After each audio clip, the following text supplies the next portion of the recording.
বৌদি, আজ তাহলে আসি। হ্যাঁ, আর এই জন্য তোমার টাকা গতকাল যেটা দিয়েছিলাম তার থেকে বেশি আছে,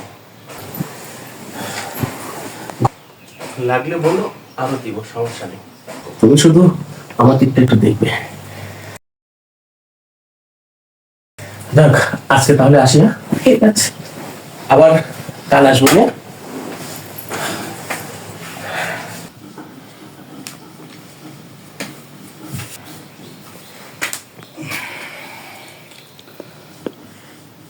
বলছি, আজ আর আমি খাবো না, আমি শুয়ে পড়ছি।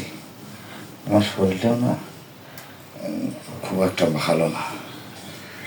এই এই টাকা করে রাখো।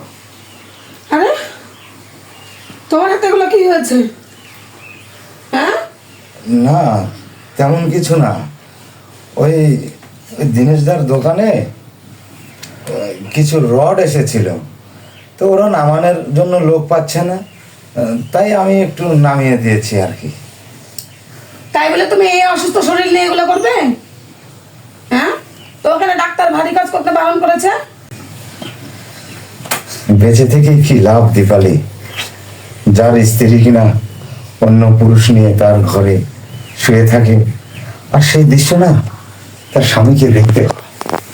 এমন স্বামীর কি বেঁচে থাকতে ইচ্ছে হয়? ওকে তুমি এসব বলো না, আমি ভুল করে ফেলেছি। সামান্য কটা টাকার জন্য আমি নিজে খুব লোভ করে ফেলেছি। আর তাছাড়া কি করব বলো, তোমার তো অনেক অসুখ, তোমার তো ওষুধের খরচ পানি লাগে।